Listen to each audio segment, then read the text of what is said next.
Glória a Deus. Antes do ofertório, eu queria dar uma pequena palavra sobre o dia da Bíblia, né? A irmã Rebeca Zaranza, se eu não me engano, ela colocou no grupo da igreja uma meditação sobre o dia da Bíblia. Nós comemoramos no segundo domingo do mês de dezembro, o dia da Bíblia, tá? E já até foi transformado em lei, né? Mas é importante a gente saber que este livro não é apenas um livro. Aliás, aqui não é um livro, porque Bíblia significa uma coleção de livros. Bíblia é uma biblioteca. Quem tem Bíblia aqui ou em casa, e levante a mão ou a Bíblia. Tem alguns irmãos que carregam a Bíblia. Celular não vale, viu? Não, eu sei que a palavra de Deus, ela tem vários lugares. Aqui eu tenho a Bíblia no meu iPad aqui, né? E Daniel, até que eu troque, disse que ele já tem mais de 20 anos, tá bom de trocar, mas tá bom ainda. Mas é aqui que nós temos a condição de estar meditando na palavra, meditando dia e noite.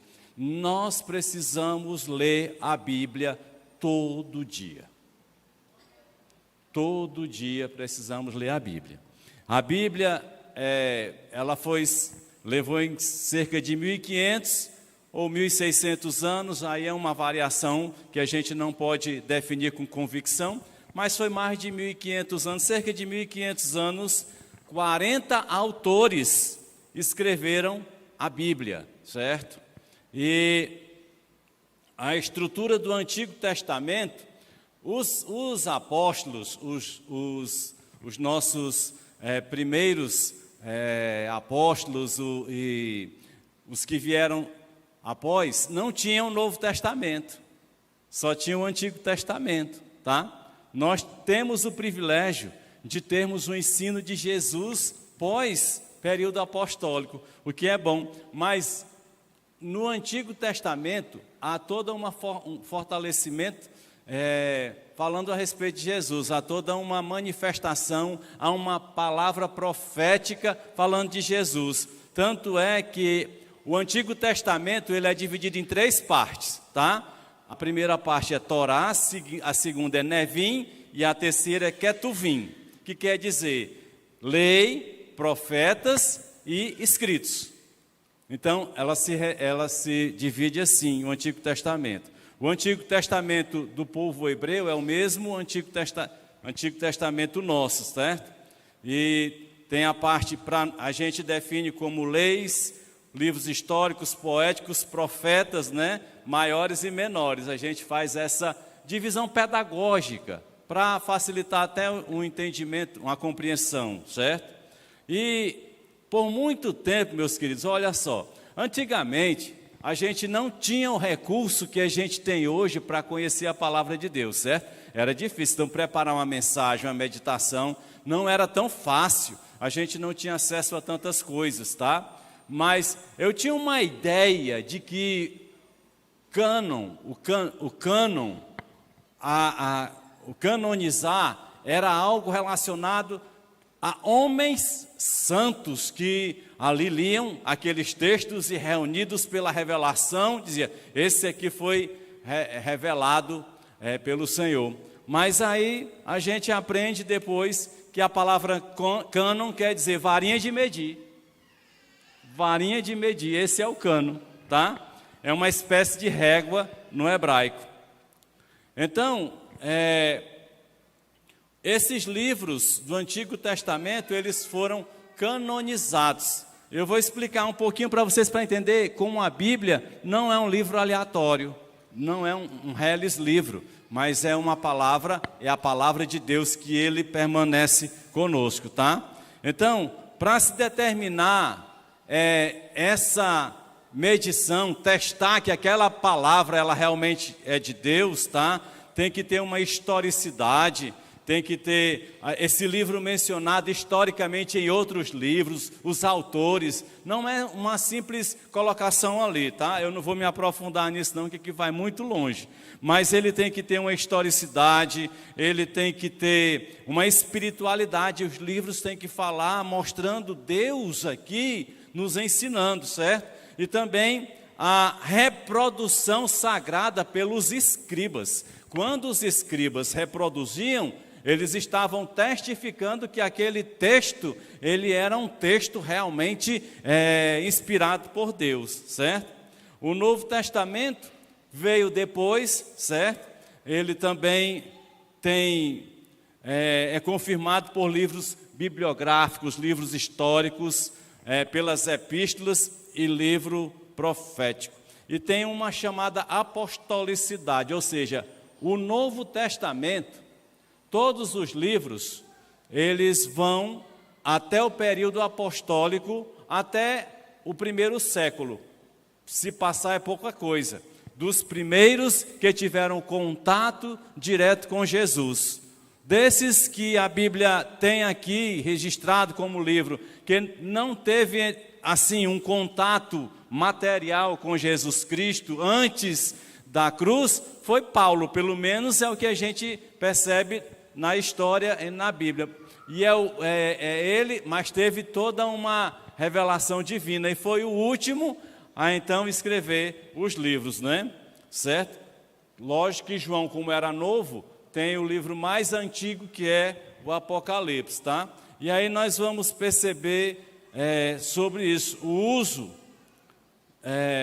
desses livros veio então sendo descoberto. Aliás, esses livros foram descobertos no tempo. Deus foi dando direção, foram guardados em vários lugares, e várias cópias, e aí foram testificadas, certo? Os materiais onde foram escritos os textos bíblicos, o primeiro material que você vai perceber que a Bíblia foi escrita foi em pedra, tá? E nós temos uma prova nas tábuas da lei, não é? Moisés. Então ali também uma outra que já era uma forma de manipular situações para a escrita, era na argila, tá? Já possibilitando uma melhor escrita no barro, na argila, tá? Depois veio a madeira, nas tabuinhas de madeira, o papiro, certo? Que é uma árvore encontrada no Egito, e o velino, que é a pele de ovelha, que se fazia aí os pergaminhos com a pele de ovelha, tá? A Bíblia que nós temos hoje com divisão de capítulos e versículos, ela não foi escrita assim. Ela está assim para facilitar a nossa compreensão, tá? Ela eram livros, tá? Mas no século VIII, ela começou a ser dividida por capítulos apenas. E no século XV, tá? Ela teve, aí aliás, no século XV, teve então os versículos sendo colocados em dois momentos, tá? Primeiro do Antigo Testamento e depois do Novo Testamento. Então hoje o que nós temos vem desse processo histórico da Bíblia. Olha a importância dele. Então quando você estiver lendo a sua Bíblia em casa, saiba que é um livro que vem sendo colocado por Deus de geração a geração, para que a gente tenha contato com a verdade divina para as nossas vidas. Aí se você observar, olha, como veio uma evolução tão grande, em 1500 a Bíblia era traduzida para 35 idiomas, tá? Em 1799 passou para 94 idiomas, em 100 anos depois, 1899, para 540 idiomas, tá? Aí vai idiomas, dialetos, né? Dialetos tribais. E hoje, aliás, em 1949, um ano, aí após estar findando lá o Estado de Israel, aquela coisa toda, né?